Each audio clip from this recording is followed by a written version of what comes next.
Hello दोस्तों, आज हम आपके लिए आए हैं 10th क्लास एसएसटी बोर्ड का पेपर जो सी सेट है। तो आज हम इसको सॉल्व करेंगे। तो हमारा फर्स्ट क्वेश्चन इस प्रकार है। लिबरलिज्म शब्द में लिबर शब्द का अर्थ क्या है? गणतंत्र, पूंजीवाद, आशावाद, आज़ाद, साम्यवाद। तो हमारा आंसर होगा आज़ाद। लीबर शब्द का आज़ाद अर्थ होता है आज़ादी, जैसे हम आज़ाद से लेंगे। अगला है, जब फ्रांस सीखता है तो पूरे यूरोप को जुकाम हो जाता है। ये शब्द किसके हैं? ड्यूक, मेटरनिक, नेपोलियन, लेनिन या इनमें से कोई नहीं। तो आंसर होगा इसका ड्यूक मेटरनिक। अगला क्वेश्चन, गुडेम पहाड़ियों में गोरिल्ला आंदोलन का नेता कौन था?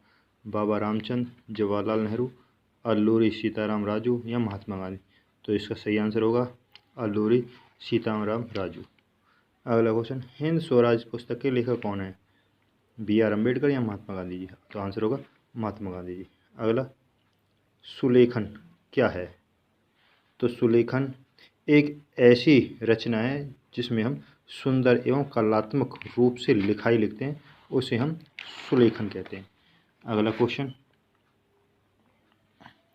1970-1993 के मध्य बेल्जियम में कितनी बार संविधान संशोधन हुआ? 2 बार, 3 बार, 4 बार या 5 बार।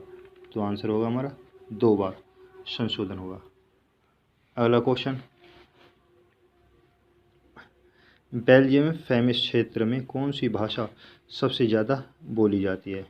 डच, फ्रेंच, अंग्रेजी या स्पेनिश। तो आंसर होगा हमारा डच सबसे ज़्यादा बोली जाती है। अगला क्वेश्चन, आधुनिक लोकतंत्र में सत्ता का बंटवारा निम्नलिखित तरीके से किया जाता है?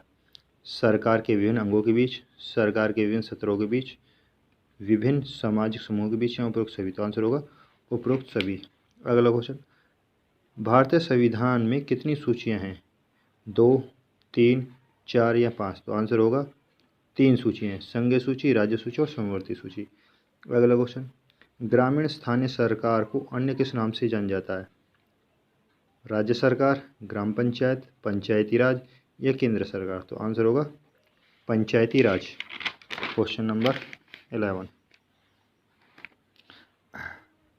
भारतीय संविधान द्वारा कितनी भाषाओं को अनुसूची में दर्ज किया गया है? 20, 22, 21 या 19।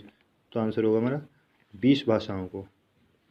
अगला क्वेश्चन, निम्नलिखित जब विभिन्न दल सरकार बनाने के लिए सत्ता साझा करते हैं तो इसे क्या कहा जाता है? बहुसंख्यवाद, संघवाद, सामुदायिक या गठबंधन। तो आंसर होगा हमारा गठबंधन सरकार कहते हैं।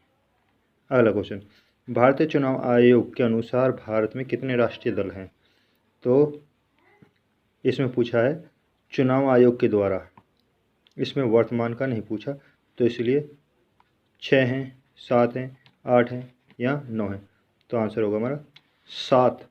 चुनाव आयोग के द्वारा 7 राजनीतिक दल है, राष्ट्रीय राजनीतिक दल है। अगला, भारतीय कांग्रेस की स्थापना कब हुई? 1885, 1890, 1885 या 1985। तो आंसर होगा हमारा 1885। अगला क्वेश्चन, बहुजन समाज पार्टी के संस्थापक कौन थे? काशीराम, मायावती, महात्मा गांधी जी या नेहरू जी। तो आंसर होगा हमारा काशीराम। अगला क्वेश्चन, लोकतांत्रिक सरकार सुनिश्चित करती है स्वतंत्र एवं निष्पक्ष चुनाव को, राजनीतिक समानता को, अभिव्यक्ति की आज़ादी को या उपरोक्त सभी। तो आंसर होगा हमारा उपरोक्त सभी। अगला क्वेश्चन, भारत के प्रत्येक राजनीतिक दल को डैश के पास पंजीकरण कराना अनिवार्य है? तो चुनाव आयोग या संसद। तो आंसर होगा हमारा चुनाव आयोग के पास। अगला क्वेश्चन, विधायिका डैश और डैश सरकार के अंगों के प्रमुख अंग है? विधायिका, कार्यपालिका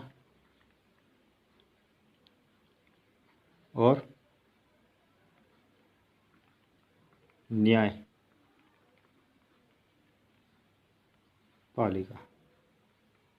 तो विधायिका, कार्यपालिका, न्यायपालिका, ये 3 सरकार के मुख्य अंग हैं। अगला है बहुसंख्यवाद क्या है? तो बहुसंख्यवाद है जो लोग धर्म, जाति या भाषा में अधिक होते हैं उसे हम बहुसंख्यवाद कहते हैं। जैसे भारत देश में जो हिंदू धर्म के लोग हैं वो लगभग 70% हैं, तो वो बहुसंख्यवाद हैं। अगला क्वेश्चन, पंचायत समिति क्या है? तो पंचायत समिति तहसील से है जो भारत सरकार की स्थानीय संस्था के रूप में काम करती है और उसमें उस तहसील में कई गांव आते हैं। निम्नलिखित राज्यों में से किसे भू निम्नीकरण का अतिकरण कहा गया है? झारखंड, उड़ीसा, मध्य प्रदेश, राजस्थान, पंजाब, हरियाणा, केरल, तमिलनाडु। तो इसमें हमारा है अतिचरण। तो अतिचरण का हमारा मध्य प्रदेश और ये आएगा हमारा पंजाब और हरियाणा। अगला क्वेश्चन, कपास उत्पादन के लिए सबसे महत्वपूर्ण मिट्टी कौन सी है? काली मिट्टी, लैगलाइट मिट्टी, मरुस्थलीय मिट्टी या फिर पहाड़ी मिट्टी? तो आंसर होगा हमारा काली मिट्टी। अगला क्वेश्चन, प्रथम अंतर्राष्ट्रीय पृथ्वी शिखर सम्मेलन कहाँ आयोजित किया गया? तो ऑप्शन है हमारा दिल्ली में, लंदन में, रियो डी जेनेरो में या कोलंबो में। तो आंसर होगा हमारा तीसरा, रियो डी जेनेरो में। अगला, खीरा व तरबूज किस कृषि का उदाहरण है? रबी का, खरीफ का, जायद का या इनमें से कोई नहीं? तो आंसर होगा हमारा जायद, क्योंकि जायद में हमारे फल और सब्जियां होती हैं। अगला, निम्नलिखित फसलों में से ऐसी फसल पहचाने जो तैयार होने पर लगभग 1 वर्ष का समय लेती है? गेहूँ, कपास, चावल या गन्ना? तो आंसर होगा हमारा गन्ना। अगला क्वेश्चन, निम्नलिखित में से व्यावसायिक फसल कौन सी है? चाय, गेहूँ, चावल या इनमें से कोई नहीं? तो आंसर होगा हमारा चाय हमारी व्यावसायिक फसल है। अगला, भारत में रेशम वस्त्र उद्योग का प्रमुख केंद्र कौन सा है? मुंबई, मैसूर, पुणे, अमृतसर या पुणे? तो आंसर होगा हमारा मुंबई। अगला क्वेश्चन, जल प्रदूषण के लिए जिम्मेवार प्रमुख उद्योग हैं? वस्त्र उद्योग, पत्थर उद्योग, बिजली उद्योग, सीमेंट उद्योग? तो आंसर होगा हमारा वस्त्र उद्योग, क्योंकि वस्त्र उद्योग से कई प्रकार के केमिकल युक्त पानी निकलता है। अगला है NHAI क्या है? तो NHAI हमारा है national highway authority, national highway authority of India, यानी बी। अगला क्वेश्चन, जिला मुख्यालय को जिले के अन्य भागों से जोड़ने वाली सड़क क्या कहलाती है? राष्ट्रीय मार्ग, राज्य मार्ग, जिला सड़कें या अन्य सड़कें? तो ये होगा हमारा जिला सड़कें। अगला क्वेश्चन, एल्युमिनियम उद्योग के लिए आधारभूत कच्चे माल के रूप में उपयोग किया जाता है बॉक्साइट या तांबा? तो आंसर होगा हमारा बॉक्साइट। अगला, भारत में सबसे ज़्यादा अखबार डैश भाषा में प्रकाशित होते हैं? अंग्रेजी या हिंदी? तो आंसर होगा हमारा हिंदी भाषा में। अगला, लैगलाइट शब्द, लेटर शब्द किस से लिया गया है? तो ये है चट्टान से या ईंट से? तो आंसर होगा हमारा ईंट से। अगला क्वेश्चन, व्यापारिक कृषि किसे कहते हैं? तो व्यापारिक कृषि वह कृषि है जो व्यवसाय के उद्देश्य से की जाती है, उसे हम व्यापारिक कृषि कहते हैं, जैसे चाय, तंबाकू। अगला, सार्वजनिक उद्योग की परिभाषा। तो सार्वजनिक उद्योग वह उद्योग होते हैं जिस पर सरकार का नियंत्रण होता है, किंतु वे उसमें सभी यूज कर सकते हैं, इस्तेमाल कर सकते हैं, जैसे बस स्टैंड, रेलवे स्टेशन आदि। अगला, किसी देश के विकास को मापने के लिए साधारणतः किसका उपयोग किया जाता है? प्रति व्यक्ति आय को, साक्षरता दर को, वार्षिक आय को या इसमें से कोई नहीं? तो आंसर होगा हमारा प्रति व्यक्ति आय को। अगला क्वेश्चन, एक आदर्श स्वयं सहायता समूह में कितने सदस्य होते हैं? 50 से 100, 30 से 50, 2 से 5 या 15 से 20? तो आंसर होगा हमारा 15 से 20।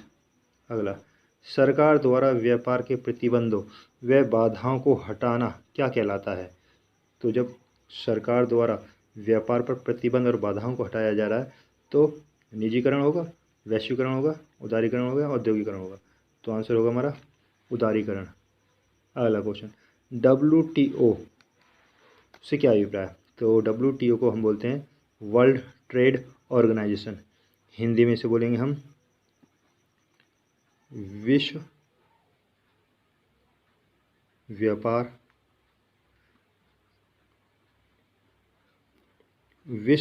संगठन। अगला क्वेश्चन, प्रति व्यक्ति आय निकालने का सूत्र क्या है? तो प्रति व्यक्ति आय को निकालने के लिए देश की कुल आय को देश की कुल जनसंख्या से भाग देंगे, उसे हम प्रति व्यक्ति आय कहते हैं। तो इस प्रकार हमारा 10th क्लास CSET कंप्लीट हुआ। देखते रहिए पांचाल कोचिंग क्लासेस और अगले वीडियो के लिए इंतज़ार कीजिए और सब्सक्राइब करना ना भूलें और लाइक भी कीजिए।